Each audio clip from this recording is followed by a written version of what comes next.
Everyone guys, आज के अनुपमा के सीरियल में गाइस ये देखने को मिलेगा जिस तरीके से डॉली जब अनुपमा को बोलती है अरे अरे अरे क्या हो गया, सिर्फ दही शक्कर तो खिला रही हूँ जो कि आप अच्छे काम करने के लिए जा रहे तो ये तो शुभ होता है। वैसे अनुपमा मुंह खोलती है खाने के लिए तो जिस तरीके से डॉली अनुज और अनुपमा के साड़ी कपड़े में जिस तरीके से दही और चीनी गिरा देते हैं तो वैसे फिर वहां से सागर और मीनू आते हैं अपने कपड़े से जो कि अनुपमा और अनुज के पैरों के नीचे बैठ के सफाई करने लगते हैं। तो वैसे दूसरी तरफ तोशु जो डॉली से ये कहता है कि देखो देखो देखो, इनके लिए तो इन्हीं दोनों भगवान समान है और ये सगी माँ कुछ ही नहीं है मीनू के लिए।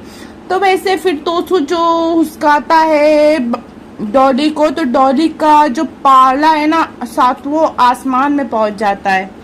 दूसरी तरफ जब अनुज और अनुपमा जाते हैं तो अनुज को लोग कहते हैं कि अनुज फ्रॉडी है। तो जिस तरीके से अनुपमा ये कहती है कि ना तो अनुज का पाड़िया मेहमान है ना कि उसने कुछ फ्रॉड किया है, उन पे इल्जाम गलत लगाया गया है कि उनका नाम खराब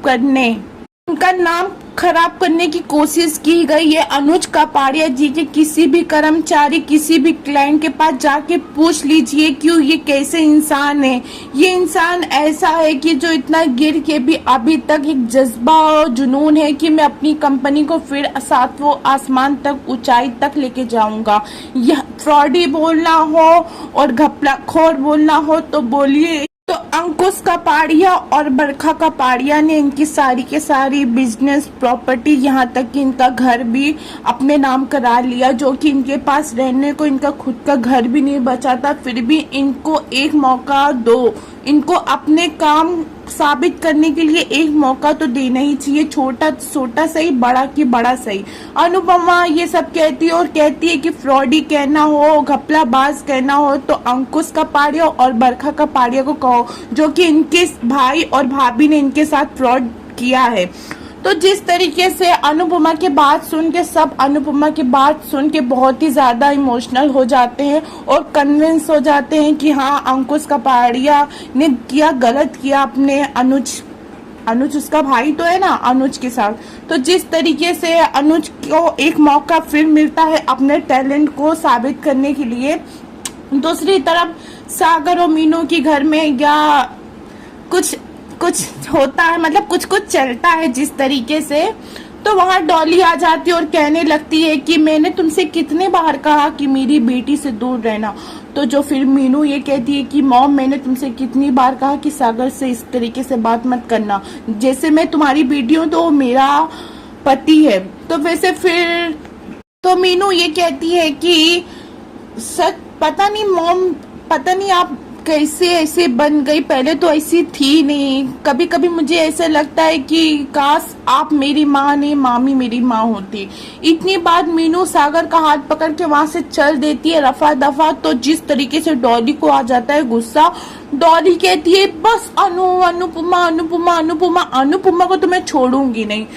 अरे डॉली नहीं रह गई है, पहले वाली जो डॉली रही नहीं गई है, अब की वाली डॉली में बंदा शाह की परछाई आ गई है। इस दूसरी तरफ आशा भवन में डिम्पी और आध्या के बीच में ये होता है। आध्या जाती है जब अंश के पास तो डिम्पी ये कहती है कि क्या तू कल की बात भूल गई क्या, कल मैंने तुझसे क्या कहा था, ये कहा था ना अंश से दूर रहना। तो वैसे फिर आध्या ये कहती है कि लगता आप भी कल मेरी बात भूल गई, मैंने भी बहुत कुछ कहा था। आध्या कहती है कि मैं उम्र में आपसे छोटी हूँ मगर मेरी जबान आपसे भी लंबी है। तो वैसे डिम्पी ये कहती है कि अरे जैसे बदतमीज लड़की से मुझे वो ही नहीं लगना है, एक बदतमीज दूसरे बदतमीज को बदतमीज कह रहा है। भैया यहाँ तो बहुत अजीब चीज देखने को मिल रही है।